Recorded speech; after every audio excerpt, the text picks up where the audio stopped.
भर्तहरि के जीवन के विषय में निश्चित रूप से कुछ कहा नहीं जा सकता। कहते हैं कि ईसा पूर्व की पहली या दूसरी शताब्दी में महाराज गंधर्व सेन उज्जैन के राजा थे। उनकी 2 पत्नियां थीं। पहली पत्नी के पुत्र थे भर्तृहरि और दूसरी के पुत्र थे विक्रमादित्य, जिनके नाम पर विक्रमीय संवत प्रचलित हुआ। पिता की मृत्यु के उपरांत पहले भर्तहरि को राज्यभार मिला, परंतु कुछ काल बाद ही उन्हें वैराग्य हुआ और उन्होंने राज्य अपने छोटे भाई विक्रम को दे दिया, जो विक्रमादित्य के नाम से प्रसिद्ध हुए। श्री भर्तहरि द्वारा लिखित संस्कृत के कई ग्रंथों में उनकी शतक त्रयी सर्वाधिक विख्यात है। स्वामी विवेकानंद ने अपने पत्रों तथा व्याख्यानों में अनेक स्थानों पर इनके उद्धरण दिए हैं। प्रस्तुत है भर्तहरि कृत वैराग्य शतकम। जिनका मुखमंडल जटाओं में आभूषण के रूप में स्थित सुंदर चंद्रकला की प्रकाशमान किरणों से उद्भासित है, जिन्होंने लीला मात्र से चंचल कामदेव रूपी पतंग को दग्ध किया है, जो सभी मंगलमय अवस्थाओं के आरंभ में प्रकट होकर जीव के चित्त में फैले अपार अज्ञान अंधकार के समूह को समूल नाश करते हुए साधकों के चित्त को विमल ज्ञान रूपी दीपक से आलोकित करते हैं, वे महादेव शिव योगियों के हृदय मंदिर में सदा विराजित हैं। अनेक दुर्गम विषम स्थानों में भटकने पर भी मुझे धन आदि रूप में किसी भी फल की प्राप्ति नहीं हुई। अपने जाति कुल के अभिमान को त्याग कर की हुई धनवानों की मेरी सेवा भी व्यर्थ गई। कौवे के समान डरते तथा अपमान सहते हुए मैं दूसरों के घर खाता रहा। रे पाप कर्मों में लुब्ध रहने वाली तृष्णे, इतने पर भी तुझे संतोष नहीं हुआ जो तू दिन पर दिन बढ़ती चली जा रही है। गड़े हुए धन के लोभ में मैंने धरती को खोदा, सोना पाने के लिए मैंने पहाड़ी धातुओं को गलाया। व्यापार हेतु मैं समुद्र पार गया, राजाओं की सेवा की, मंत्र सिद्धि के निमित्त रात रात भर शमशान में बैठा रहा, परंतु मुझे एक कानी कौड़ी भी न मिली। अतः रे तृष्णे, अब तो मुझे छोड़ दे। अपनी स्वार्थ सिद्धि हेतु मैंने दुर्जनों के दुर्वचन और उनके आराधकों के उपहास बड़ी कठिनाई से भीतर के आंसुओं को रोकते हुए सूने मन से सहे, और धन के मद से जड़ी भूत बुद्धि वाले लोगों के सामने हाथ जोड़कर खड़ा रहा। हे हताश तृष्णे, तू मुझे इससे अधिक और क्या नचाएगी?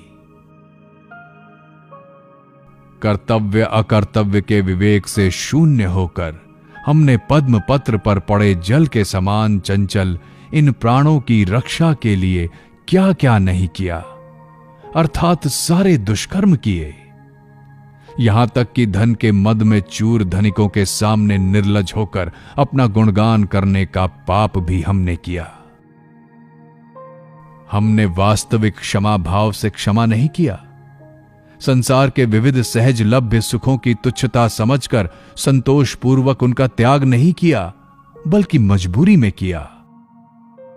कठोर ठंड, हवा, धूप आदि के कष्ट सहन किए, परंतु चांद्रायण आदि तप में नहीं तपे। दिन रात धन का चिंतन किया, परंतु संयमित प्राणों से महादेव शिव के चरणों का ध्यान नहीं किया। मुनियों द्वारा जो भी किए जाते हैं वो सारे कर्म हमने किए, परंतु उचित भाव न होने के कारण उन कर्मों के फलों से हम वंचित रह गए। हमारे द्वारा विषयों का भोग नहीं हुआ, बल्कि हम ही विषयों द्वारा भोगे गए। व्रत, उपासना आदि तप हमसे नहीं हुए, बल्कि हम ही त्रिविध तापों से तप्त हो गए। काल नहीं बीता, बल्कि हम ही बीत गए। विषयों की कामना बूढ़ी नहीं हुई, बल्कि हम ही जरा जीर्ण हो गए। हमारा मुखमंडल झुर्रियों से आक्रांत हो गया है, सिर श्वेत केशों से चिन्हित परिपूर्ण हो गया है, शरीर शिथिल होता जा रहा है, परंतु एकमात्र तृष्णा ही ऐसी है जो तरुण जवान होती जा रही है। जागतिक विषयों को भोगने की इच्छा दूर हो चुकी है, पौरुष का अभिमान भी नष्ट हो चुका है, प्राण तुल्य समवयस्क मित्र भी स्वर्ग सिधार चुके हैं। अब धीरे धीरे छड़ी के सहारे ही उठना हो पाता है, आंखें भी घने अंधकार से रुद्ध हो रही हैं। आहा, फिर भी मेरा ये मूढ़ शरीर मृत्यु का विचार आते ही चौंक उठता है। आशा नाम की एक नदी है जो मन के संकल्प विकल्प रूपी जल से परिपूर्ण है। इसमें तृष्णा की तरंगें उठ रही हैं। इसमें विषयों के प्रति आसक्ति रूपी मगर निवास करते हैं। इसमें भोग्य वस्तुओं की प्राप्ति और अप्राप्ति की चिंता रूपी पक्षी विहार करते हैं। ये नदी बड़ी गहरी और तट के धैर्य रूपी वृक्ष को उखाड़ने वाली है। इसमें मोह रूपी दुस्तर भंवर है। इसके चिंता रूपी ऊंचे तट हैं। इसके पार गए हुए निर्मल चित्त से युक्त श्रेष्ठ योगी गण ही ब्रह्मानंद का उपभोग करते हैं। इस अनादि संसार चक्र में फल के निमित्त किए गए कर्मों में मुझे कोई कल्याण नहीं दिखाई दे रहा है। पुण्य कर्मों आदि के फल भी अनित्य होने के कारण मेरे मन में भय का ही संचार करते हैं। विषयासक्त लोगों के जीवन में महान पुण्य द्वारा बहुकाल तक संचित सुख भोग की सामग्रियां भी वृद्धि को प्राप्त होकर अंततः अशेष दुखों का ही कारण बनती हैं। भोग्य पदार्थ दीर्घ काल तक साथ रहने पर भी अंत में निश्चित रूप से छूट जाएंगे। लोग स्वेच्छापूर्वक इन विषयों का त्याग नहीं करते, तो भी इनसे बलात् बिछुड़ने में क्या भेद है। भोग्य विषय अपने आप ही चले जाने पर चित्त में असीम पीड़ा के कारण होते हैं, परंतु स्वेच्छापूर्वक त्याग दिए जाने पर ये निश्चित रूप से अपार शांति का सुख प्रदान करते हैं। ब्रह्म ज्ञान से उत्पन्न विवेक से जिनका चित्त शुद्ध हो चुका है, अहो वे कितना कठिन कर्म किया करते हैं कि उपभोग करने योग्य धन संपदा आदि का भी पूर्णतः कामना शून्य होकर त्याग कर देते हैं। दूसरी ओर हम लोग हैं, पहले से अप्राप्त तथा वर्तमान में अनुपलब्ध और भविष्य में प्राप्त होने की संभावना से पूर्णतः रहित, मन की कल्पना मात्र से पकड़ी हुई वस्तुओं को त्यागने में बिल्कुल भी समर्थ नहीं है। धन्य है वे लोग जो निर्जन पर्वत की कंदराओं में बैठकर परम ज्योति रूप ब्रह्म का ध्यान करते हैं। पक्षी जिनकी गोद में निर्भय बैठकर उनके आनंदाश्रु का पान करते हैं। परंतु हमारा जीवन तो केवल कल्पना लोक में ही रचित अट्टालिकाओं या जलाशय के तट पर स्थित क्रीड़ा कानन में विहार करते हुए ही बीत गया। भिक्षा में प्राप्त होने वाला स्वादहीन भोजन, और वो भी दिन में एक बार मिलता है। भूमि ही बिस्तर और अपना शरीर मात्र ही परिवार है। जीर्ण शीर्ण सैकड़ों टुकड़ों से बनी हुई गुदड़ी ही एकमात्र वस्त्र है। इसके बावजूद आहो कितने शोक की बात है कि विषय वासनाएं मेरा त्याग नहीं करती। स्तन मांस की ग्रंथियां हैं, तथापि उनकी उपमा स्वर्ण के कलशों से की गई है। मुख कफ की खान है, तथापि उसकी तुलना चंद्रमा से की गई है। जांघों से होकर मूत्र आदि बहता रहता है, तथापि उन्हें उत्तम हाथी के सूंड से स्पर्धा करने वाला बताया गया है। प्रतिक्षण दोषपूर्ण निंदनीय रूप को कुछ विशिष्ट कवियों द्वारा बड़ा महत्व प्रदान किया गया है। अनुरागी प्रेमियों में महादेव अतुलनीय रूप से विराज रहे हैं, जिन्होंने अपनी प्रियतमा का आधा शरीर अपने अंग में धारण कर लिया है, और दूसरी ओर स्त्री संग परित्यागी विरागियों में भी उनके समान अन्य कोई नहीं है। बाकी सामान्य माया मुग्ध जन तो दुर्दम्य कामदेव के सर्पयुक्त बाण अर्थात मोह से आहत होकर उपलब्ध विषयों का न तो भोग कर पाते हैं और न त्याग ही। यही काम की विडंबना है। अग्नि की दहन शक्ति को न जानता हुआ पतंगा प्रज्वलित अग्नि में जा पड़ता है। मछली भी अज्ञानवश लोहे के कंटिये से युक्त मांस को निगल जाती है। परंतु इस संसार में हम मनुष्य ही ऐसे हैं जो कि जटिल अनर्थों के जाल रूप विषय भोगों को विनाश का कारण जानकर भी उनका त्याग नहीं करते। अहो, अज्ञान की महिमा कितनी गहरी है। प्यास से गला सूख जाने पर व्यक्ति शीतल मधुर जल पीता है। भूख से पीड़ित होने पर शाक दही आदि से युक्त अन्न का भक्षण करता है। काम की अग्नि प्रबल होने पर दृढ़ता पूर्वक पत्नी का आलिंगन करता है।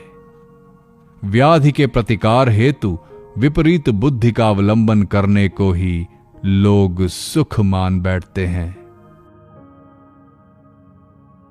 अज्ञान से विमूढ़ मानव ये मानकर इस संसार रूपी कारागार में निवास करता है कि मेरा मकान भव्य है, पुत्र सज्जनों द्वारा प्रशंसित है, संपदा असीम है, पत्नी सहायिका है, युवावस्था नई है और जगत चिरस्थायी है।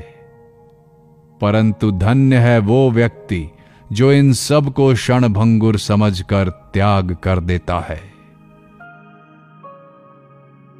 भूख से पीड़ित दीन मुख वाले बच्चों के द्वारा सदा जिसका जीर्ण शीर्ण वस्त्र खींचा जा रहा हो, निर्धन अन्न रहित घर में यदि अत्यंत दुखी घरवाली न दिख पड़े, तो फिर कौन सा स्वाभिमानी धीर पुरुष अपनी याचना के अस्वीकृत हो जाने के भय के कारण अवरुद्ध गले के साथ अस्पष्ट स्वर में अपने जल रहे पेट के लिए दीजिए शब्द का उच्चारण करेगा। अर्थात बाल बच्चों के लिए ही ऐसा बोलना पड़ता है। उदर पूर्ति के लिए याचना स्वाभिमानी लोगों के परम प्रिय आत्मसम्मान का नाश करती है। चंद्रमा के आलोक में कमल के समान ही इससे हमारे सद्गुण संकुचित हो जाते हैं। हमारी लज्जा संकोच रूपी हरी भरी लता को कुल्हाड़ी के समान उन्मूलित कर डालने वाला दुष्पूर्णीय पेट रूपी ये पात्र ही समस्त विडंबनाओं का कारण है। भूख से पीड़ित होकर भी स्वाभिमानी व्यक्ति के लिए अपने समान कुल वाले लोगों के बीच दीन भाव से रहना उचित नहीं। इससे तो अच्छा है कि भूख लगने पर वो अपनी पेट रूपी गुफा को भरने के लिए शास्त्रज्ञ ब्राह्मणों द्वारा किए जा रहे यज्ञों के धुएं से काले हुए पुनीत गांवों या विशाल वनों में श्वेत वस्त्र के किनारों तक ढके हुए भिक्षा पात्र के साथ प्रतिदिन द्वार द्वार पर जाकर भिक्षा मांग कर प्राण रक्षा करे। क्या हिमालय में स्थित गंगा तरंगों की फुहारों से शीतल मनोहर शिला पृष्ठों से युक्त विद्याधरों के निवास लुप्त हो गए हैं? तो फिर लोग क्यों अपमान सहित प्राप्त होने वाले दूसरों से प्राप्त होने वाले अन्न के लिए प्रयास करते रहते हैं? क्या गिरी कंदराओं के फल मूल आदि खाद्य पदार्थ समाप्त हो गए हैं, या पहाड़ों के झरने सूख गए हैं, या वृक्षों के मधुर फलधारी तथा वत्कल युक्त शाखाएं ध्वस्त हो गई हैं? नहीं तो क्यों व्यक्ति उन अत्यंत विनय रहित दुष्ट लोगों के मुखों का दर्शन करेगा जो बड़ी कठिनाई से प्राप्त हुए अल्प धन रूपी गर्भ वायु से संकुचित अपनी भ्रिकुटियां सर्वदा टेढ़ी किए रहते हैं। हे मित्र, उठो, अब हम वन में चलेंगे। वहां पवित्र फल मूल द्वारा अति प्रिय आजीविका अपनाएंगे और ताजे नव पल्लवों से भूमि पर बिस्तर सजाएंगे। वहां शुद्र अज्ञानी मूढ़ मन वाले और धन से रोग से विकृत हुई वाणी वाले राजाओं का नाम तक सुनने को नहीं मिलेगा। जब खाने के लिए प्रत्येक वन के वृक्षों पर सहज एवं स्वेच्छया प्राप्य फल विद्यमान है, जब पीने के लिए जगह जगह पवित्र नदियों का शीतल तथा मधुर जल प्रवाहित हो रहा है, जब सोने को सर्वत्र सुंदर लता पल्लवों की कोमल शैया सुलभ है, तो भी कितने आश्चर्य की बात है कि लोभी मनुष्य धनिकों के द्वार पर उपस्थित होकर कितने ही तरह के अपमान तथा कष्ट सहन करते रहते हैं।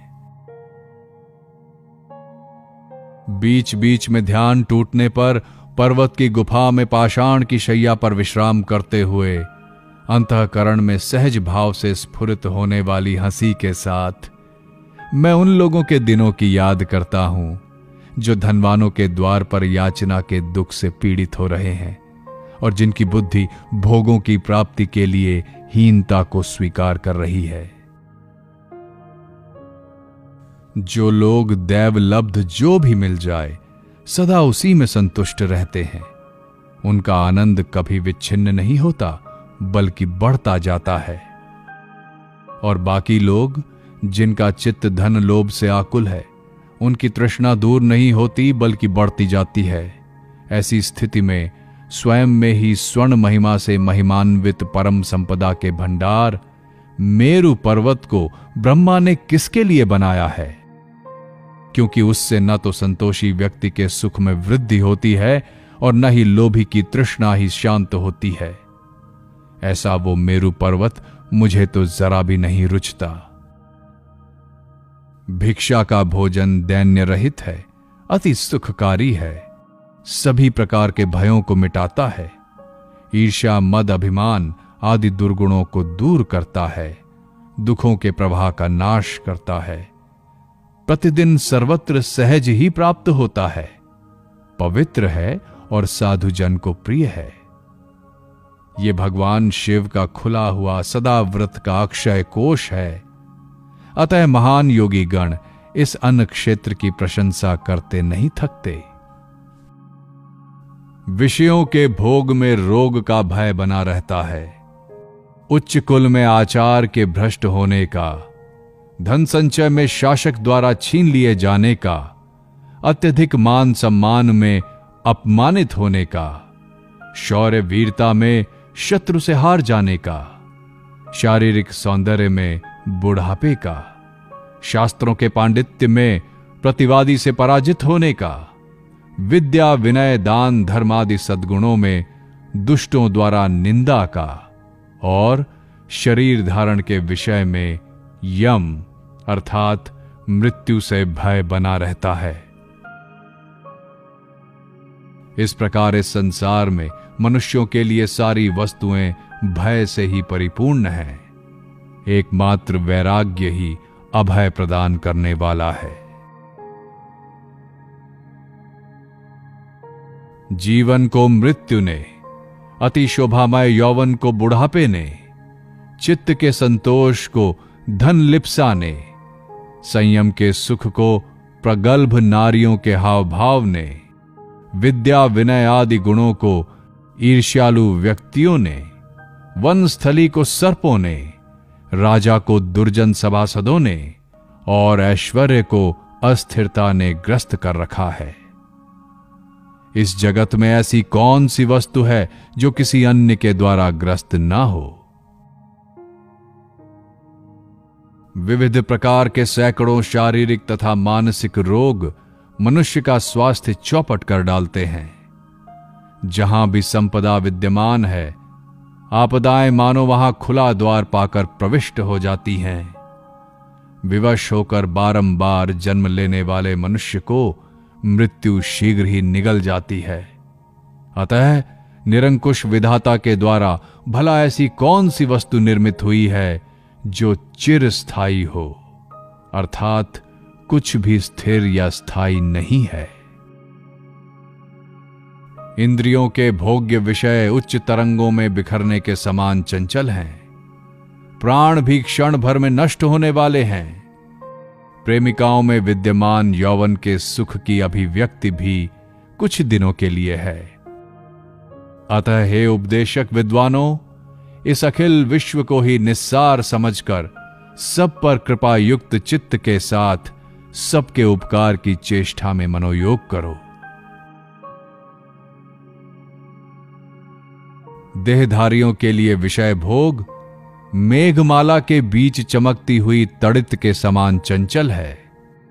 मनुष्य की आयु हवा के झोंकों के बीच कमल के पत्ते पर पड़ी हुई जल की बूंद के समान क्षणभंगुर है। देहधारियों द्वारा यौवन का सुख भोगने की लालसा भी अनिश्चित है। अतः बुद्धिमान मनुष्य को चाहिए कि वो इस पर विचार करके यथाशीघ्र धैर्य तथा एकाग्रता द्वारा सहज लभ्य योग में अपनी बुद्धि को नियोजित करे। जीवन जल की तरंगों के समान चंचल है। यौवन की शोभा कुछ दिनों तक ही टिकने वाली है।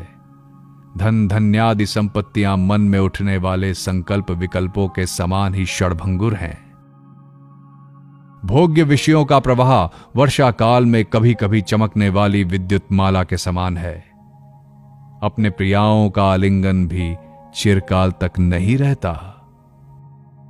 अतः इस भयानक संसार को पार करने के लिए एकमात्र ब्रह्म में ही अपने चित्त को लगाओ।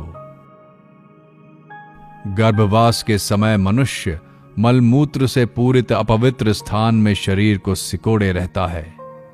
युवावस्था में उसे अपनी प्रेयसी के वियोग का विषम दुख झेलना पड़ता है और वृद्धावस्था में भी सुंदर नेत्रों वाली नारियों के अवज्ञापूर्ण उपहास का पात्र बनना पड़ता है। हे मनुष्यों, बताओ, क्या इस संसार में थोड़ा सा भी सुख है? नहीं है। वृद्धावस्था बाघिन के समान गर्जन करते हुए सामने खड़ी है। रोग आदि भी शत्रुओं के समान शरीर पर आक्रमण कर रहे हैं। जीवन भी छिद्र युक्त घड़े से पानी के समान बहा जा रहा है। इसके बावजूद लोग अहितकर आचरण में लगे रहते हैं। ये बड़े ही आश्चर्य की बात है। ये संसार विविध प्रकार के क्षणभंगुर भोगों से मिलकर बना हुआ है और इन्हीं के कारण जन्म मृत्यु के चक्र में पड़े रहना पड़ता है। हे मनुष्यों, क्या इसकी उपलब्धि के प्रयास में भटकते रहते हो? बहुत हुआ। यदि हमारी सुनो तो सारी आशाओं तथा कामनाओं को तिलांजलि देकर अनन्य अनुराग के साथ मन को अपने स्वरूप अर्थात आत्मा में एकाग्र करो, जिसमें स्थित होने पर मनुष्य ब्रह्मा, इंद्र, वायु आदि देवताओं को तिनके के समान तुच्छ समझता है। जिस वस्तु की अनुभूति से तीनों लोकों के राज्य आदि वैभव भी नीरस प्रतीत होते हैं, वो नित्य प्रकाशित सर्वोत्कृष्ट ब्रह्मानंद का सुख ही चिर विद्यमान रहने वाला है। अतएव हे साधो, अन्य क्षणस्थायी भोगों में प्रीति मत रखना। वो मनोहर नगरी, वो महान सम्राट, उसे चारों ओर से घेरे हुए सामंत वर्ग, उसके समीप रहने वाले विद्वान सलाहकारों की मंडली, चंद्रमा के समान मुख वाली वे सुंदर स्त्रियां, उद्धत राजकुमारों की वो टोली, चारणों की वे प्रशंसापूर्ण उक्तियां, ये सभी जिसके वश में आकर मात्र स्मरण की वस्तुएं रह गई हैं, उस काल को हम नमस्कार करते हैं। जिस घर में कभी अनेक लोग रहते थे, वहां आज एक ही व्यक्ति निवास करता है, और जिस घर में एक आदमी रहता था, उसमें बहुत से लोग हो गए तथा अंत में कोई नहीं बचा। इसी प्रकार सबको निगलने वाला काल इस संसार रूपी बिसात पर रात दिन रूपी दो पासों को लुढ़काकर जीव रूपी गोटियों को चलाते हुए चौपड़ खेल रहा है। सूर्य के उदय व अस्त होने के साथ ही साथ आयु का भी क्षय होता रहता है। जीवन के विविध प्रकार के कर्तव्य कर्मों की व्यस्तता के बीच समय के बीतने का बोध ही नहीं रहता। आंखों के सामने ही जन्म, बुढ़ापा, संकट तथा मृत्यु के कष्टों को देखकर भी मन में भय का संचार नहीं होता। सचमुच ही विस्मृति रूपी मोह मदिरा को पीकर यह संसार मतवाला हो रहा है। ये रात पिछली रात के ही समान है और आज का दिन भी वैसा ही है। ये जानकर भी उद्यमों में लगे हुए लोग छिपे हुए प्रारब्ध द्वारा परिचालित उस एक ही कार्य में लगे रहते हैं। उसी प्रकार फिर उन्हीं भोगे हुए विषयों से संबंधित कार्यों के पीछे व्यर्थ ही दौड़ते रहते हैं। अहो, इस प्रकार के परिवर्तनशील संसार के द्वारा दुर्दशाग्रस्त होकर भी हम अज्ञान के कारण लज्जित नहीं होते। जन्म मरण रूपी संसार के विच्छेदन अर्थात मोक्ष प्राप्ति हेतु ईश्वर के चरणों का शास्त्र विधि के अनुसार हमने ध्यान नहीं किया।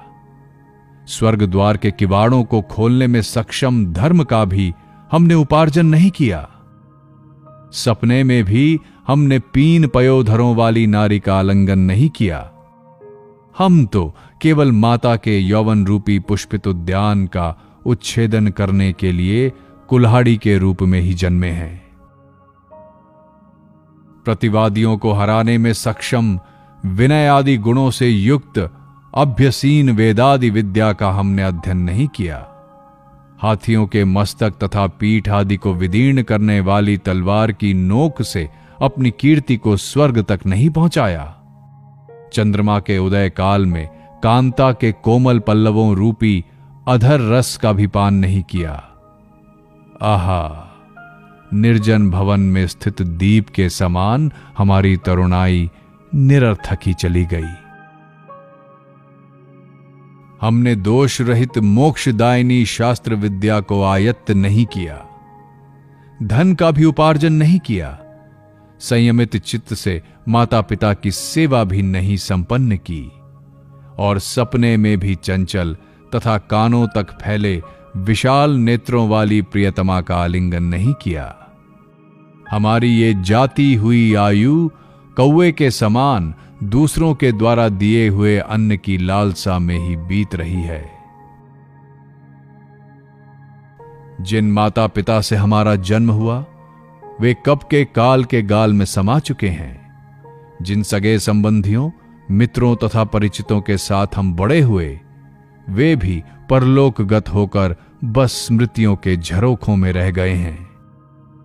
हम भी तो अब वृद्ध होकर नदी के कगार पर खड़े वृक्ष के समान प्रतिदिन गिरने की राह देख रहे हैं। मनुष्य की आयु 100 वर्ष तक सीमित है।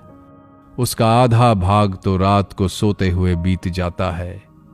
बचे हुए आधे का भी आधा अर्थात चौथाई भाग बचपन तथा बुढ़ापे में बीतता है और बाकी चौथाई हिस्सा भी रोग वियोग आदि के साथ दूसरों की सेवा टहल यानी पराधीनता में गुजर जाता है।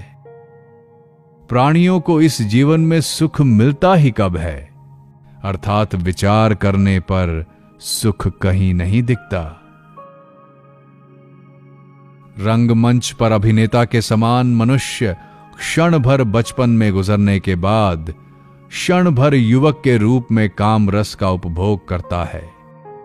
कभी वो निर्धन बनता है तो कभी वो पूर्ण समृद्धि का रसास्वादन करता है। उसके बाद बुढ़ापा आने पर उसका सारा शरीर झुर्रियों से भर जाता है और तब वो पर्दे के पीछे स्थित यमराज के लोक की ओर प्रस्थान करता है।